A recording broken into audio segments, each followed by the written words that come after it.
cognitive symptoms, problem with sleep, all of those things are affected. But that's when we look at that one individual. But vicariously, when we see that one individual affected, then all of us who witness that, who hear the story of that, who in the environment or the neighborhood of that, we're also affected. Yes. Because that affects how we perceive police. And for some of us, because of the situations that we've been in or the environment that we've been in, or even what we see on TV, we have this mixed signal. We see the police officer as this, I don't know if you guys have officer friendly here in Ohio, but we had officer friendly back in Virginia. Police officer who's supposed to serve and protect, who's supposed to be a help. We have that image. But then we have this other image, this image of a potential threat. And when we're in an environment where there's this image of a potential threat, that creates significant challenges in how we're able to disarm ourselves, how we have significant levels of hyperarousal, hyperreactivity, difficulty in being able to engage appropriately, sometimes with law enforcement, not just because of what we've experienced, but even vicariously through the experience that we've seen in other people. So it does a great deal of hurt and harm, not only to that individual, but also to the community that person resides, and to the group that person identifies. That's a great point, because one of the things that we will hear by law, from police officers, is that when they pull over someone who may look suspicious, or they may have noticed what they deem to be suspicious behavior, or may have been notified of what someone perceived to be suspicious behavior. One of the things that often is said after that encounter by the police officer in regards to an African American who may have been pulled over by the police is that they noticed that they were uneasy or they were nervous. Mm-hmm.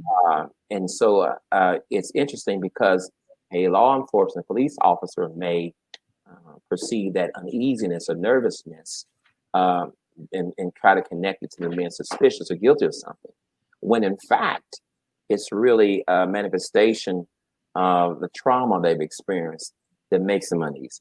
That's right. That's right. And so, go ahead, Doctor. Well, I was going to say, and in those circumstances, when we're pulled over by the police, many of us are in survival mode. Yes. Adrenaline is running, it's really rushing. We're, our cortisol levels are up, and those are circumstances in which the body is saying, hey, we need to either fight or we need to run. And that is what the mode that our brain automatically goes into. Oftentimes we may be pulled over by police. So you're trying to rationally think through what my behavior should be. But my brain and my body is telling me something totally different. So that's a lot to manage in high pressure situations, when you're pulled over by the police, particularly being a person of color, knowing that you're more likely to have a greater risk of having a bad outcome in that engagement. Once again, we have a few more viewers that are joining us now. You are listening to Dr. Quinton Moss, CEO of Modern Psychology and Wellness, as we look at today, trauma drama, Bad Boys in Blue. Mm-hmm. Certainly, we're human, Dr. Moss. Yeah. And when we find ourselves in situations, it's easy to say, stay calm, stay relaxed. Right. But when you have in your present memory, in your recent memory, in the forefront of your mind, what could possibly happen if you move suddenly, if you say the wrong thing, that the situation could escalate rather than de-escalate. Now, are there techniques or breathing techniques we could do? Because as an African American male, I would assume, because most African American males that I speak to admit that at some time they've been pulled over by the police for no reason, and they've gotten kind of nervous because they know it could go left pretty quickly. Not so much because of their reaction or just because what a police officer is assuming about them based on the demographic. So there are things that we can do to kind of control our body as I mentioned before, our body wants to go into this response of fight or flight. And one of the things that we all notice that we're doing when we're very anxious or very uptight is that we stop breathing. We hold our breath. So one of the things that we can do, if we can be mindful in that moment, is just to breathe. When I say breathe, I mean literally take a deep breath. Take a deep breath in and even let a longer breath out. And what that does, it helps the brain to reset itself. It tries to reset from this fight or flight down to a place where I could be more calm. And if I'm more calm, I can listen better. I can plan better. I can make sure that my actions are appropriate. If I can just take that one pause to just breathe. So that's the biggest thing that someone can do in that situation. When we hold our breath, again, we continue to accelerate that hyperreactive response, and our brain is not getting the oxygen that would be best, and we sometimes don't make the best decisions. So in any anxiety-provoking situation, that would be the best thing to do. So is it conceivable that if someone has their knee on my neck and I'm struggling to breathe anyway because of all of the physiological things that are happening because of the trauma that I faced, that my ability to breathe or my difficulty in breathing is further exacerbated by the fact of the trauma that I've experienced? That's right.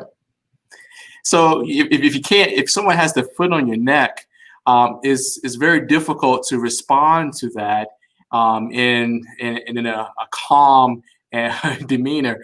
I mean, you're forcing your brain and your body into a fight or flight mode. And for the fact that someone can remain calm with unnecessary restraints on them or undue force on them is really a miracle.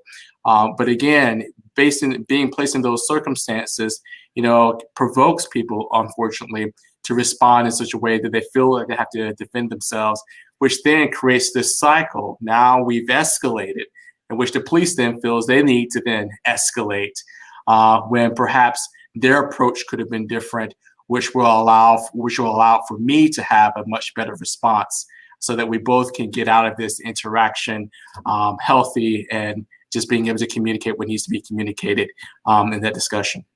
Yeah, because it's really hard. I mean, for transparency's sake, whenever I go to the doctor for whatever reason, I deal with that white coat syndrome. And I keep telling myself, relax, calm down. But invariably, when my blood pressure is taken, it's higher than after moments where I calm down.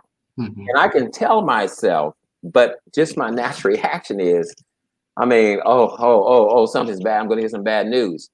And so similarly, when you're pulled over and you've got all that trauma and they're saying, don't resist, your natural reaction is to protect yourself. That's right. And especially if you feel that you've been unjustly detained, it's like, what's going on? And so, but you're still in those situations pressed down and pushed down, and you're supposed to have an out of body experience and act normally and just have total control of your emotions when you know what can go wrong.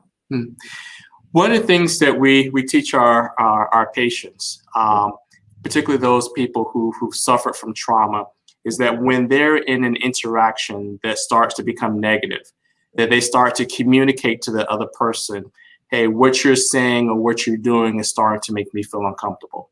Okay. What you're saying and what you're doing is starting to make me feel very anxious or nervous. And what I've seen on a couple of these encounters that have come across social media over the past couple of weeks is that we have an increasing number of Black men who are now communicating to the police officer, officer, sir, what you're doing is making me feel unsafe. Wow. That tone of voice is not making me feel comfortable.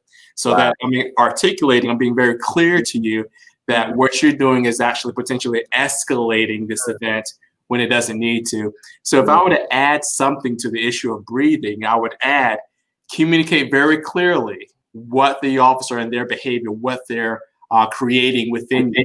So perhaps it gives the opportunity for that police officer to adjust their approach, so that we can make this as an appropriate encounter as it can be under the circumstances.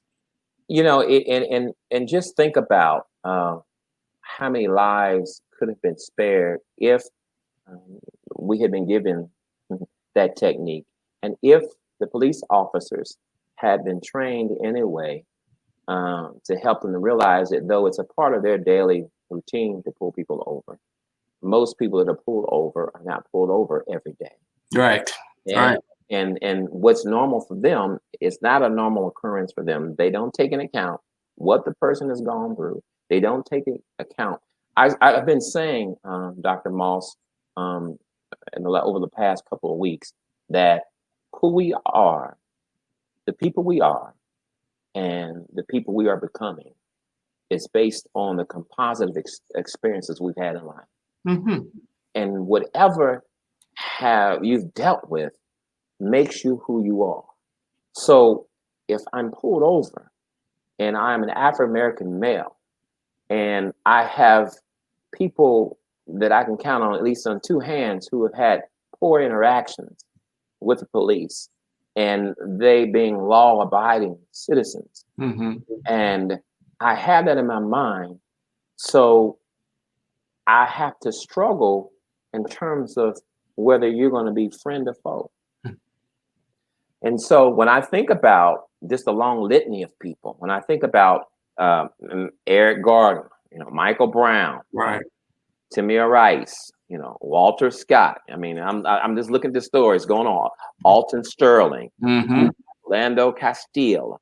As I'm looking at these stories and right in front of me, Stephen Clark, Breonna Taylor, George Floyd, and recently Brother Jacob here. Those are before me, and I know how things can go wrong. But we want the police to help us, because let's face it, as Christians, we are taught through the Word of God that God created government and that we are to follow government. But there's an interesting scripture found in Romans chapter 13, verses 3-5 from the Living Bible translation. And it reads, "For the policeman does not frighten people who are doing right, but those doing evil will always fear him. So if you don't want to be afraid, keep the laws and you will get along."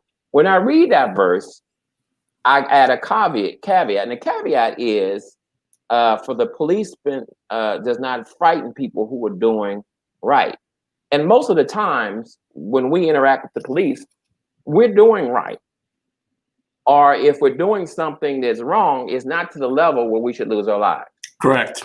And so we are taught from the Bible, we are taught in society that the police are supposed to be obeyed, laws are supposed to be followed, but unfortunately, their behavior is, in a sense, they act as though they are above the law, and that is our challenge. And joining us now via phone is Paul Booth.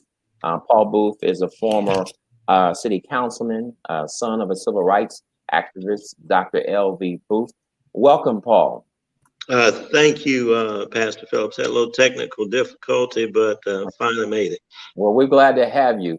Paul, help us to understand historically and from your perspective, why it is so important for us to speak up, particularly those who are in a high-profile position and have an audience of many people, to say something about what's going on and as regards to police brutality and social injustice.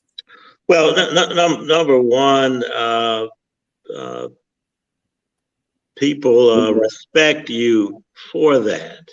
And it is incumbent upon you as a leader to speak out, because you do have an audience. With that, people, they really need leadership. I was listening. I attended the march on Friday in Washington, and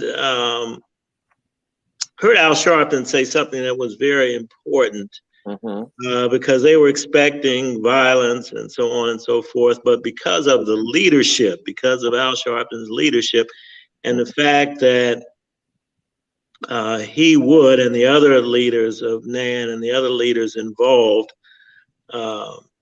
indicated from the beginning that violence was unacceptable. There was no violence. Mm-hmm. So leadership is important, and what a leader does is important. Mm-hmm. If you do not speak out, then silence is consent. That means you just go along. Mm-hmm. And Dr. King had several quotes about being silent. Mm-hmm. Mm-hmm.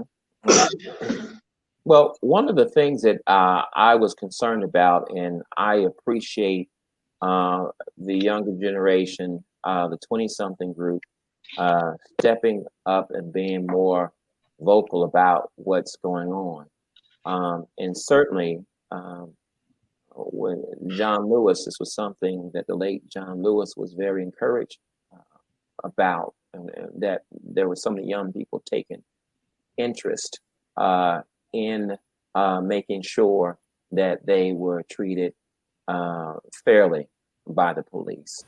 But there's this pattern that we've been talking about that continues to happen. Doc Rivers said recently, he said, it's amazing why we keep loving this country and this country does not love us back.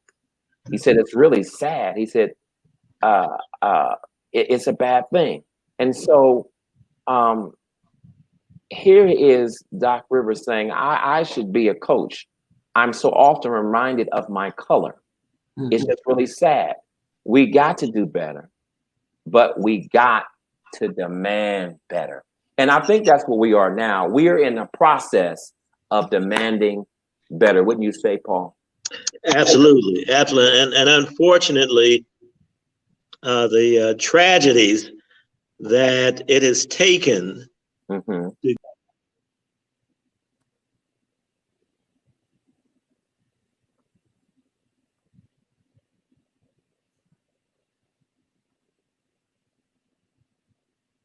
Paul, are you there? Can you hear me? Yeah. We're going to say it again. Go ahead. Repeat what you said. So historically, if we go back to 1963, what got the world in attention in Birmingham was when they put fire hoses and they sick dogs on men, women, and children during a very peaceful demonstration. So the nation embarrassed itself into taking a serious look at the cries and the pleas of the people. So it's almost as though, and one of the things that in an undergraduate degree, one of our classes I love was called Black Political Thought. And one of the things that I realized is that sometimes people react more when there is a crisis. And one of the things I was concerned about is that the George Floyd incident happened, I'll be very frankly, too far from the election. I was concerned that the time between what happened to George Floyd and the election, there was too much time, and that people might lose the energy to change things around. And now here we have in Kenosha, here we go again.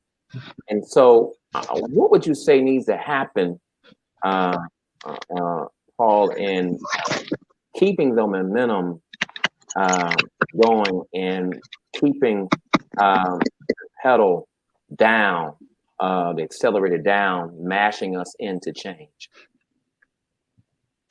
Well, I think that the peaceful demonstrations have to continue. I think we have to speak out firmly and fervently against the violence, because the violence and the looting that's going on takes away from the message. I think we've got to do that. Then we have to have the goals that have been set out for passing legislation. Primarily in Washington now. There are two pieces of legislation that the National Action Network is pushing for. One deals with the George Floyd bill that deals with policing. The other is the John Lewis voter rights bill. And so that those two go, because that's what's going to bring about lasting change. And we've got to also preach day in and day out to the young folks, the old folks, and anybody else to get out and vote. Yes. Get out and vote. We will soon be approaching the last day to register to vote, which is probably early October. But folks need to get out and vote. All of this stuff that's coming out of Washington, we got to tune that out about mail-in voting, doesn't work and all that. You know, folks been mailing their ballots in for years, and there's no excuse for not voting, because you can early vote, you can come to the polls. So there's absolutely no excuse for not voting. So we've got to encourage everybody that we know from our household on to get out there and vote. Dr. Moss, in your practice and certainly in therapy, I hear doctors talking about this all the time, that some of their patients are non-compliant. They come in with a presenting problem. You, with your vast medical training, propose some solutions and some outcome. Right. Better their situation. And I'm hearing Paul speak as an elder statesman and civil rights activist. And he's essentially prescribing a simple thing, that we need to go out and vote. How do we as a people take these type of prescriptions and take ownership in our part healed with the trauma as it relates to general trauma, but especially as it relates to police brutality? Goodness, that's a very complicated question. But what I will say is this: you know, when we think about patients who come in and non-compliance, and we think about the presenting problem that our people have, and whether we're going to comply and follow through, it is based on three things. You know, one is their sense of urgency. Their sense of urgency, and I believe that there is now a sense of urgency. You know, the next time that we may have an opportunity like this, maybe 30 or 40 years from now, because the time prior to this where we had an opportunity was 40 years before, where we had all of America, well, a great deal of America, and white, black, very diverse group of people who are actually marching towards the same cause. And you don't get that window, that period of time very often. And now we have that available in this generation. So that's the question: is there a sense of urgency? What do I have to gain? And I think that's the question that many people are asking. What do I have to gain by me acting now to vote, for me to vote in a way that can create change for what I've been seeing? What do I have to gain from that? And I think that's a big question. But I do think the bigger question is even more is, what do we have to lose? And what we're seeing now is that our democracy is being chipped away. We've talked about voter suppression, very active in this political process. So we're now marching down this path where we could see our ability to vote, you know, restricted. So that's one thing we have to lose. And then the other thing that we have to lose is an ability as a people to have a voice. And if we are silent, you know, in regards to when these atrocities happen, we see that the powers that be will continue to allow these things to happen to us. It's a path where if I don't shout now, they're going to continue to poke me. If I don't shout again, they're going to poke me even more. And that's the path we're on. So those are the three things that we have to think about. If I'm going to comply or be compliant in exercising my vote, I'm not a political strategist by any means, but somehow we have to tie in this peaceful protest to vote. As many signs as I have about, you know, protesting systemic racism and brutality, I need to have an equal number of signs that say we need to go out there and start voting now. So Right. Paul, you're next. Looks like I'm in. A little feedback, but yes. Let me shut this. Hold on 1 second, man. Okay, we'll let Paul get. But that's a great point. But it has to be in one of the strategies of voter suppression is to create a sense of hopelessness. Right. To say that it's not going to make a difference. Why? Because as Paul alluded to, there's no evidence of mail fraud. You know, we've been doing it for ages because the mail's slow. But I'm going to let you know that it's really hopeless because I'm going to remove over 700 processing machines, Mm-hmm. and I'm going to slow down the mail, and then you're going to just feel defeated and say, you know what, it's not going to make a difference. I won't vote. Speak, Dr. Moss and Dr. And to Paul. You know, I'm out of habit calling Paul pastor or preacher because that's really what I've seen him as for many years. He just ain't said yes yet. Okay. But speak to how do we override this sense through activism, Paul, hopelessness, and Dr. Moss, override the spirit of hopelessness through our mental. You can start, Paul. Yeah, I was going to ask Dr. Moss that question from a mental professional perspective that deals with that. One of the things that we have to do, Trevor, Pastor Phillips, is that we've got to make sure that we are teaching our young people. I mean, I could see where there would be hopelessness. There's the issue of unemployment. You've got this whole pandemic that has just transformed all of our lives. When you turn on the news, you've got craziness in Washington. You've got craziness locally among elected officials. And so it does raise the question with those who are not committed and who have not yet arrived at the importance of voting is that, you know, my vote doesn't count. Mm-hmm. What good is it going to do? Mm-hmm. Ran into a young lady the other day that said that she doesn't like either. She doesn't like Biden or she doesn't like Trump. Well, you got to vote for somebody. Right. You got to vote for somebody.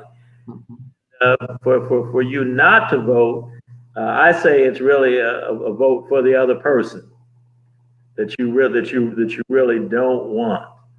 So we've got to make sure that we're teaching and that we've done our homework and that we pass that along to succeeding generations.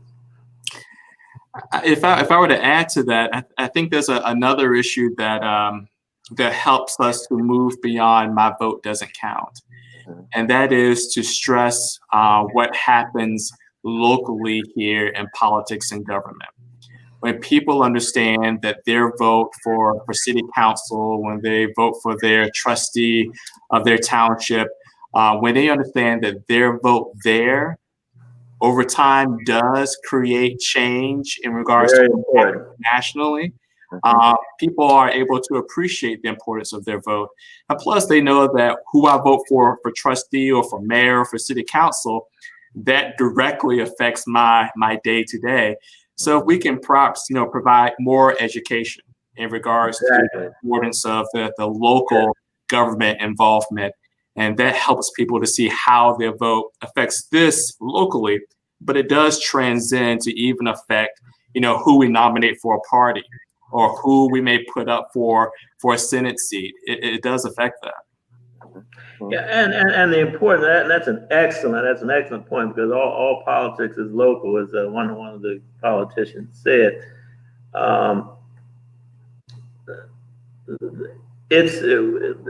The other caveat to that is it's important who's in office.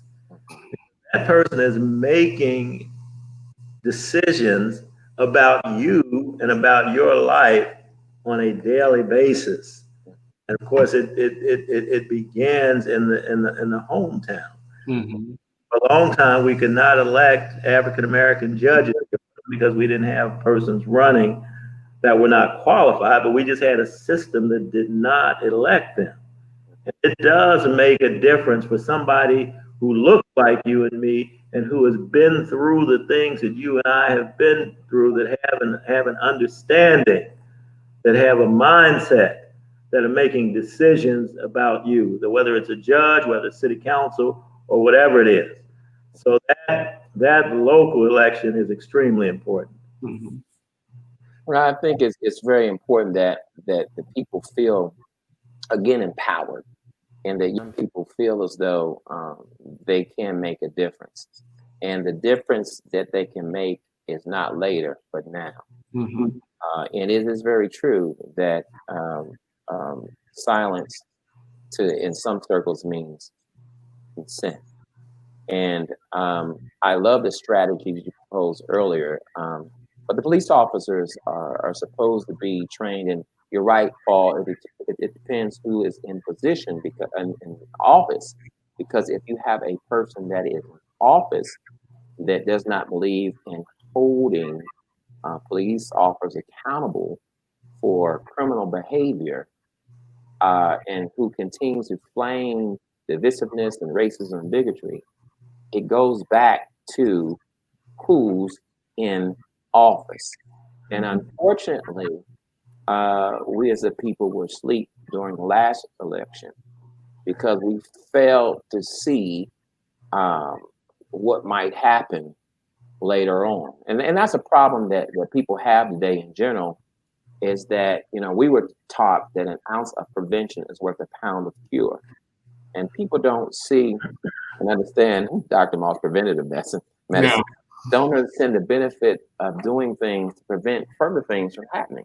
And all it would have taken, Paul, in Michigan, Wisconsin, North Carolina, for a few more people to have gone out and voted. And perhaps if the events that are happening today had been happening, they would have been handled differently, because there would have been a different person in office. Mm-hmm. And there are many elections that were so close. Mm-hmm. We've been told of elections one vote per precinct. That's right. Mm-hmm. Would have made a difference. So Mm-hmm. and many elections are won by just a few votes. Mm-hmm. Mm-hmm. We have to continue to work and dispel that myth that I'm only one person, my vote doesn't count. Right. Because there's going to come a time when you're going to need that vote. You're going to come. Absolutely. You're going to come before city council. Yeah. Facing the deadline of the census, folks don't want to fill out the census forms. Mm-hmm. We've got a very low return rate here in the city of Cincinnati, something like 53%. So we're going to be pushing to have folks to fill out those 8 questions, I think it is, on the census form, and get that in, because that determines, the allocations of money, how things are done in your community. That's something is local. That's something that we can all do. And recently, the government moved the date. You did have until October the 30th, I think, to fill out the form, and it's now September. After September 30th, that's it. We're done. That's why I'm a proponent of moving the elections not back, as the proposal said ahead. That would be great. Say that again. We've been hearing, let's move the elections, delay the elections. I'm a proponent of moving them up. Oh no, please don't delay them. We can't do that. Yeah, Trump has been saying that, and I've been saying, let's have them tomorrow and see what happens. And that's the thing about leadership, is the fact that he almost has a cult-like following. Yes. He gets a pass on everything that he does. So there are 2 different standards. It's amazing. And this is why it's important who we have in office, because the point of view is important. How folks can look at the same scene, yes, come out with a different scenario. There are people that are defending this officer that shot the gentleman 7 times. He should have complied. He should have done this. He should have done. okay, why does it take 7 times? The guy who was unarmed, but Point then blank range. one person said that well, he had a 4,000-pound weapon, his car, but he was not in a position to run over that officer. Here, you are absolutely right. But I will say this: I was in another forum called American the Ugly, which was hosted by Bishop Gary Hales, and one of the things we talked about is that we see the divide in the different viewpoints, even in the church. I would, if I were a betting person, I would suggest to you that most Black Christians, evangelicals, will vote for Biden, and most white evangelicals will vote for Trump. There are two Americas. There are two competing views. And what saddens me is, to your point, a Christian organization raised over $100,000 for the legal defense for the 17-year-old who shot the protesters. Yeah. And so the challenge is that we've got some things going on even in the Christendom to recognize what's right and what's wrong. And I believe it comes from perspective. And I believe that while we suffer from trauma, Dr. Moss, there's a vast majority of those in power suffer from separation anxiety, them being separated from their access and ability to control everything. Your thoughts? I would agree with that. When people talk about, what is behind a great deal of racist thought and racist behavior, it's fear. It's fear that I'm going to lose control. It's fear that somehow the resources that are available in this country, they're going to be taken over by another group, and I'm not going to be able to have that. If I would just piggyback on what you've mentioned about the church, I think the challenge with the church is that since the church has been a great deal of the foundation of this country, they talk about separation of church and state. They've always talked about that, but the church has been, one of the foundations of this country. But the church has now become a part of this nationalistic move, this nationalism. And so to be able to identify myself as a true American, part of what it is I have to be somehow ultra conservative or evangelical. That's one part of it. The other part of it is that I have very liberal interpretation of what my Second Amendment rights are, right? So that's another part of it. And then the third part of it is a nostalgia. There's a nostalgia for a period of time in which America, for white America, seemed to be on the boom. In the 1950s. Yes. Everyone wants to resemble going back to the 1950s in regards to pageantry, how we do our country, level of patriotism. But that is a time that for many other minority groups, could have been one of the worst times of existence. So church, guns, and this nostalgic patriotism in which they're losing, unfortunately, because our country is becoming more diverse and is changing. And I think that is part of the backlash that we're seeing, particularly after having an African-American president. So this is very complex in the sociology of what's happening with our country. Yeah, Pastor Phillips, let me just get your thoughts on something, because you mentioned the white evangelicals and the Black church. What I find is that maybe we all do it to an extent that we put a spin on sin. In other words, the white evangelicals say that, because of the abortion issue, how can you vote for Biden? Because he believes in killing babies. Right.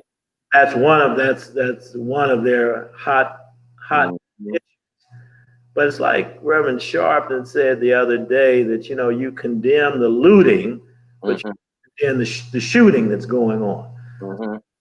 How do we as African Americans, how do we sort of fight that sort of thinking, putting that sort of spin on Well, let me say, in Dr. Moss, for transparency, Paul is a deacon and father of a pastor. And for transparency, Dr. Moss is also a preacher. Okay, all right.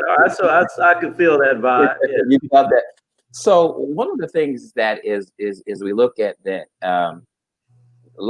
if life begins at conception, then we have an emphasis to protect life in vitro. But what happens is the disconnect comes with the white church is that they forget that life continues after you're born. So there's an emphasis on taking care and preserving life while the child is in the womb. But unfortunately, that attention and desire to preserve and keep life and keep people safe outside of the womb is not given the same amount of attention. Mm-hmm. That's that spin, yeah. Mm-hmm. The spin comes from also the fact, for many people, that Black folk still don't measure up to them. In many people's eyes, we're still 3/5 of a person. And if I have a low opinion of a person, then it justifies my mistreatment of them, because after all, they're not on my level. And so because they're not on my level, then I have a license to mistreat them, or I'm justified in mistreating them because, they don't worship like me. They don't pray like me, or things that concern me don't concern them. So they use that. That's the spin I believe they use. Well, the other thing is that we try to put, as I read it, sin, all sin is sin. Yes, sir. Not one sin that is greater than another, and that's one of the other things these evangelical folks, in particular the white evangelicals. So they feel that they're almost looking at Trump as their savior, but they fail to look at themselves. Right. We know that when the woman was about to be stoned, because of her sin, that it said Jesus began, and you know the story better than I do, writing. He never even looked up. That's right. That's right. He began writing ground, and he challenged them that ye without sin cast the first stone. Yes. And they walked away. So that's what these guys need to look. They need to look. Michael Jackson said, "What? Look at the man in the mirror." Right. But they're not willing. They're not willing to look at. First of all, they believe that social injustice is not scriptural. Yeah. And they understand that dealing with social injustice, we are justified in being able to deal with injustice. All you have to look back is when Pharaoh wanted to kill the firstborn, and he was commanding the midwives, we want to see who the firstborn is. You got to give them up, and they refused to do it. That was they said, we're not going to do that, right? We're going to hide, and that's how Moses went down the river, right? Remember the story. And so the Bible supports social injustice. The Bible says, Paul says, it's better to obey God than man. And so when it comes to doing the right thing, we have a biblical mandate. And so we can't, as you said, we can't put sins and categories and give greater weight to one sin because it's more convenient. That's right. That's what we do. That's what's done. Go ahead, Doctor. Well, with the issue of abortion, it's very easy for us to unfortunately get a stance, whether white or black, pointing at those and get to be able to point a finger, to be able to say, I see what you did, I see what you've gone, I see what you've done, and to be able to identify that sin. That's very easy, I think, for people to do. And I think that's why abortion has become a lightning rod as it has. But I was having a conversation with my wife yesterday about, where would Jesus stand in the midst of the protest? And I was trying to think, where would Jesus stand? Now, truthfully, I don't know. But what I do know is that when he went to the temple, Hmm. and people were charging these people outrageous funds for these doves for sacrifices. Yeah. The oppressed people, they were making money off of them. They were manipulating them. Mm-hmm. And he went in there with a whip and started turning over tables. Justified anger, yeah. Justified anger. So it speaks to me that I think that, when we think about protest, I think that we're justified in that, and I think that the scripture supports us standing up for those people who are oppressed, downtrodden, manipulated, those folks who are being squeezed from both sides. So I think that Jesus would have a very interesting position on the protests that we're seeing today. I think that many in the church would be very surprised. Right. And I agree, but we've got to make sure that if we say that we are lovers of the truth, that we accept it all, even if the truth makes us uncomfortable and puts us in a position where we must come to grips that some things in us must change. I said on the onset, because we're having a little technical difficulty, that not all police officers are bad. Right. In every segment of the population, in every profession, you have a few bad apples. And so a article featured by the Pittsburgh Post-Gazette in May of 2015, the author talked about what does good policing look like. And one of the things he said, it means partnership, being in cooperation between police and communities they serve. It means identifying with the community. A police department should resemble the community it serves in regards to race, ethnicity, gender, which allows it more easily to gain trust and support of that community. And it talks about a modern use of force policy and bias-free policing and having independent external oversight. And I know because of the agreement in Cincinnati that there's an oversight committee. So when you hear those things, both of you, about how good policing is described, if you both had the opportunity to speak to a group of law enforcement individuals, what advice would you give them to encourage them to practice good policing? And from your own personal experience to you, what your definition of good policing looks like? Well, I think what you have just read to us. What city was that? Was that Pittsburgh Post-Gazette? I think they've outlined it well that the police officer should reflect the community. Mm-hmm. Of course, the old adage of treat others as you would want to be treated yourself. Mm-hmm. You would want somebody to be fair to you. You'd want somebody to be fair to your wife and to your family and all of that. Mm-hmm. You should not treat anybody else any differently. And what that points out is something that we talked about that earlier is, number one, who's in office and the policies that are laid down. Yes. Because the policies that are set should reflect the community, but they can only reflect the community if everyone has a seat at the table. Mm-hmm. When those policies are determined.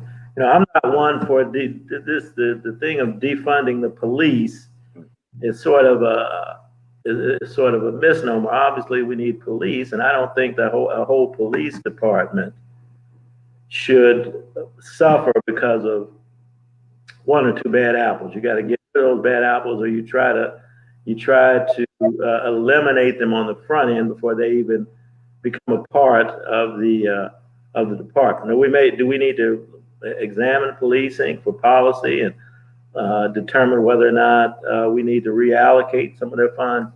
Yes, I agree with that. But when policing reflects that community, and then that community with a sense of humanity, police ought to have a sense of humanity. Most of the time when I speak to groups, and particularly if they're African American men, I've asked the question: how many of you have been stopped by the police? 90% will raise their hand. I've been stopped. I had a police officer follow me all the way, pull in my driveway and follow me all the way to my garage because I guess he thought I didn't belong in that. So when I got out and I said, I made a mistake. Right.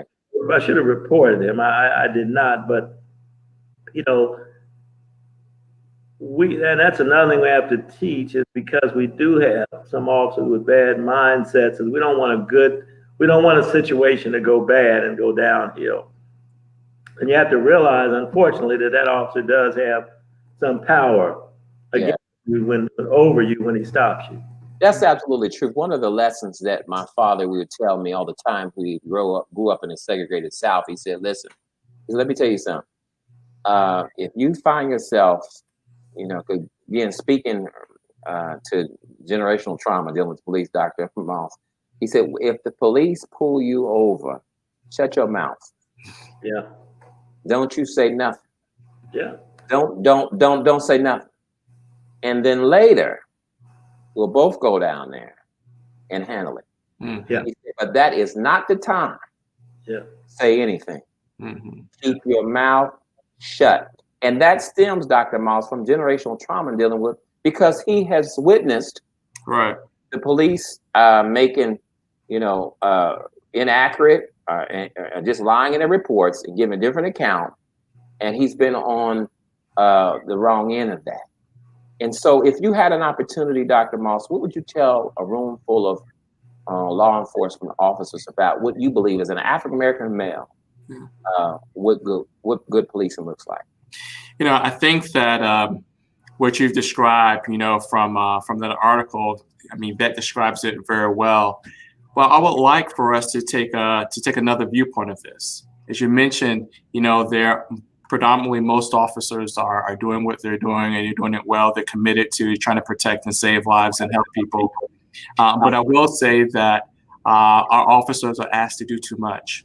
So I have a firearm and I'm trained to be able to assist someone with traffic. I'm trained to be able to do CPR. I'm trained to be able to go in and handle a domestic dispute. I'm trained to go in and manage someone who's psychotic. I'm trained to be able to help someone who's high off of fentanyl, who may have overdosed. I'm trained to do all these things, which speaks to, I think, that the responsibilities are too great.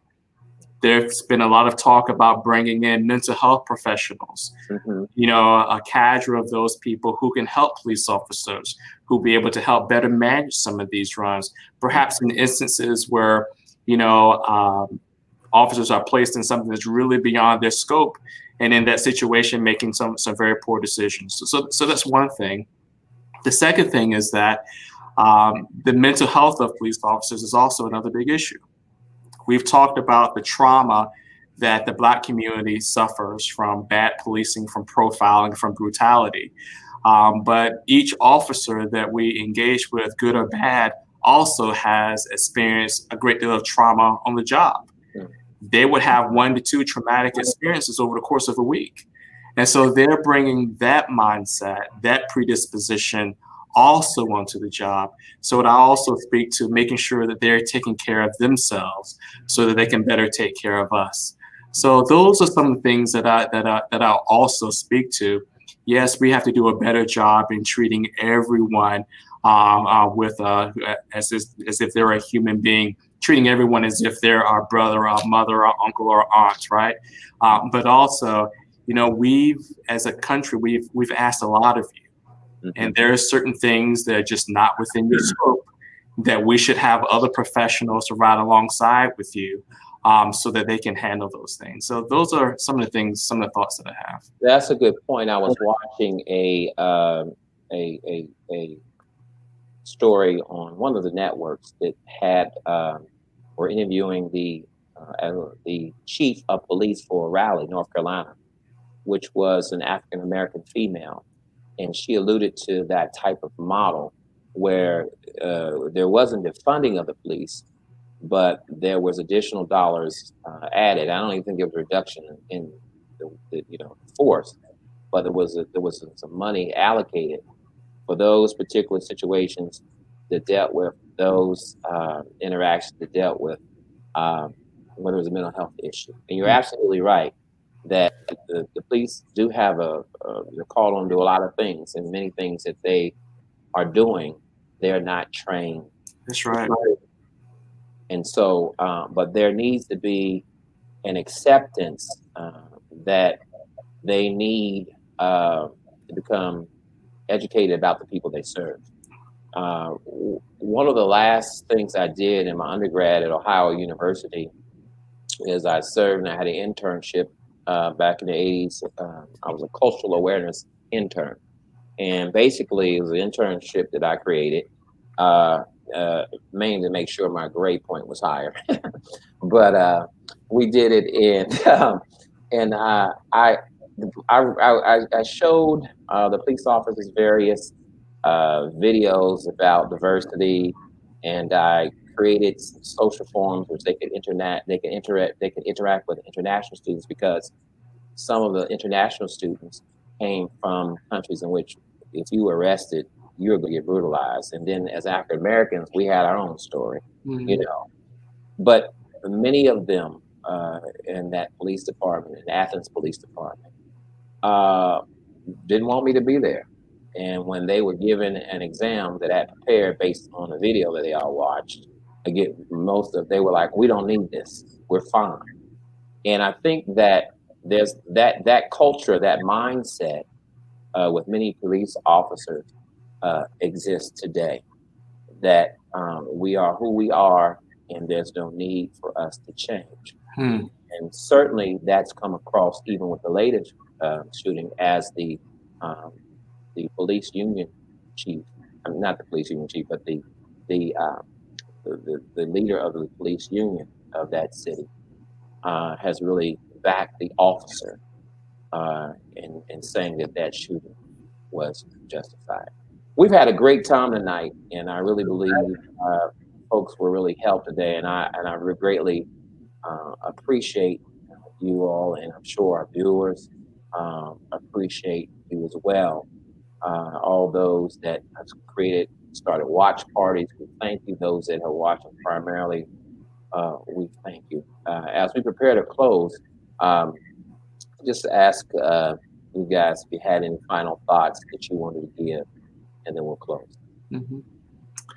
I think my final thought is, we talked about, trauma and, generational trauma with policing and such in our community, but we didn't speak much about how we have to get those who are affected by trauma to get into mental health treatment. We are a trauma rate very similar to other groups, but how we engage in treatment and our outcomes and being able to recover from trauma are much, much worse than other groups. So if you are having symptoms or you're having challenges, getting into a mental health professional so you can get that addressed, so you can improve your mental health, but also your physical health and longevity. Thank you, Paul.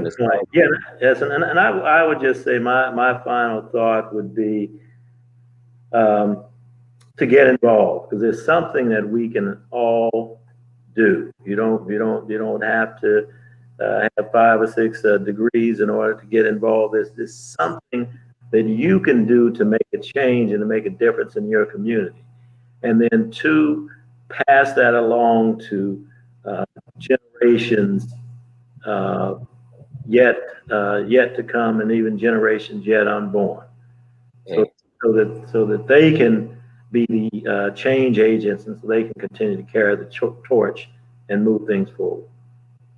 Thank you. Thank you guys so much. Thank you. It's been great, and we look forward to it. And for those of you who have been supporting us and watching us, stay tuned for our next installment of Mental Health Mondays. Stay well. Gentlemen, have a good evening. Thank you. Thank you.